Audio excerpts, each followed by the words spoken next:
Cette vidéo concerne les différentes approches utilisées pour combattre la maladie du flétrissement bactérien du bananier ou BXW dans la région des Grands Lacs de l'Afrique centrale et orientale. BXW affecte toutes les variétés de bananiers cultivés et il est présent au Rwanda, au Burundi, en République démocratique du Congo, en Tanzanie, au Kenya, en Éthiopie et en Ouganda. Dans chacun de ces pays, la banane est une importante source d'aliments et de revenus. Des études sur les moyens de subsistance ont montré que le BXW a déjà causé des pertes de récoltes de millions de dollars. Pour certains fermiers, les causes et les symptômes de BXW sont bien connus. Dans cette vidéo, nous allons discuter des principales stratégies et approches qui peuvent être utilisées pour combattre la maladie du BXW. La stratégie que nous utilisons pour augmenter la production de bananes et lutter contre le BXW est une forte campagne d'information publique.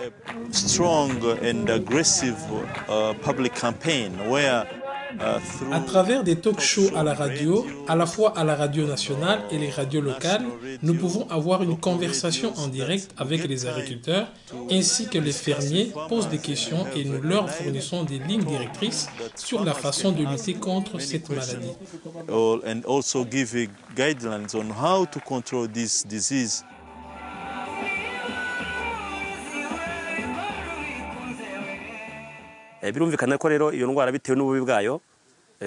Compte tenu de la nature dévastatrice du BXW, il était clair d'avoir besoin des stratégies de lutte.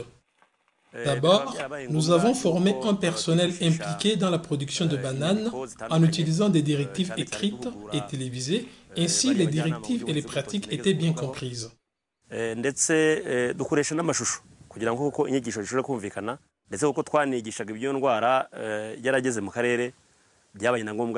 C'était important pour les chefs locaux, les formateurs et les agriculteurs de se rencontrer dans les plantations pour démontrer clairement comment la maladie se propage et comment elle peut être luttée.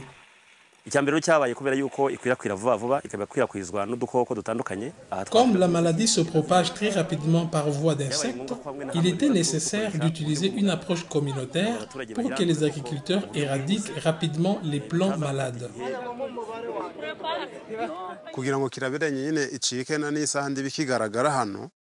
Pour traiter le BXW, la première chose que nous avons faite a été de suivre les programmes sur la radio en impliquant les chefs au niveau du village et du secteur. Aussi, les agronomes régionaux et les chefs locaux ont souvent tenu des réunions avec nous en vue de combattre le BXW. Nous avons suivi toutes les indications qui nous ont été données. Parfois, nous étions en repos et nous entendrions des communiqués de la radio sur la lutte contre le BXW.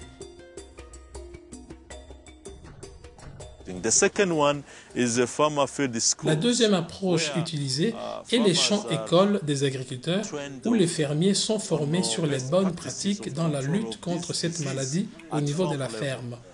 Donc les agriculteurs partent et forment les autres agriculteurs sur la lutte contre le BXW.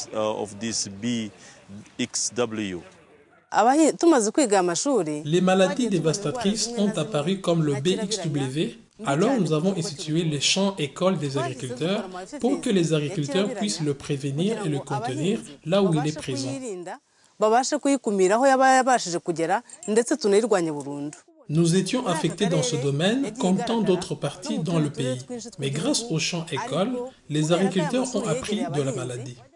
Comme résultat, il y avait un bon niveau de connaissance et la maladie a été vaincue grâce à l'approche des champs-écoles des agriculteurs.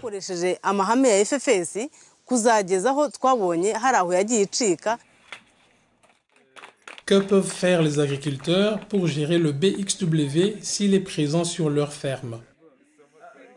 Pour lutter contre la maladie des wilt bactériens, nous conseillons premièrement, lorsque l'incidence de la maladie est faible, c'est-à-dire inférieure à 20%, de couper les seuls plants malades et les mettre en dehors du champ. Deuxièmement, lorsque l'incidence est élevée, c'est-à-dire plus de 20%, nous conseillons de couper tous les plants, les mettre en dehors du champ ou bien creuser un trou y mettre les souches découpées et couvrir avec le sol et repasser chaque fois pour couper les repousses qui poussent sur les souches découpées. Tant que les souches ne sont pas encore totalement pourries, on ne peut pas replanter les bananiers dans ces champs-là, car la maladie est encore là dans les souches vivantes. On ne pourra replanter dans les champs-là lorsque toutes les souches seront totalement pourries. Du maïs, de la patate douce ou des légumes peuvent être plantés après l'enlèvement des bananiers. Attendez au moins 6 mois après l'enlèvement complet de la plantation avant de replanter du bananier. L'enlèvement d'un seul pied dans un endroit où l'incidence de la maladie est inférieure à 20% est viable avec de bons soins. Dans d'autres régions, là où les outils comme la houe sont utilisés dans les plantations de bananiers pour planter des intercalaires comme le haricot, la gestion de la maladie sur un seul pied peut être difficile, alors que l'enlèvement complet dans des cas sévères peut être une approche viable pour gérer le BXW.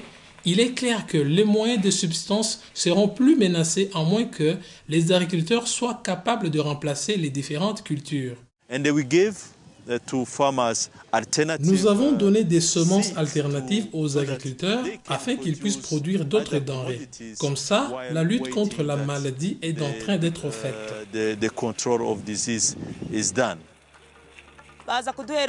Ils nous ont donné des semences de haricots et de maïs.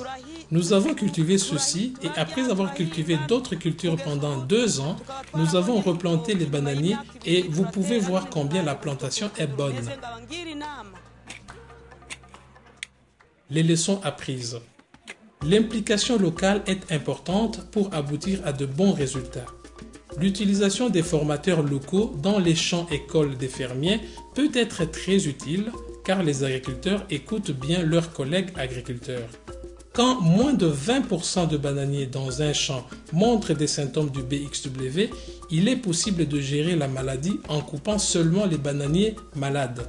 Si plus de 20% des bananiers montrent des symptômes, il est recommandé de couper tous les bananiers dans votre champ et replanter avec d'autres cultures alternatives. La coupe progressive des repousses a besoin d'être faite jusqu'à ce que tous les cormes commencent à pourrir.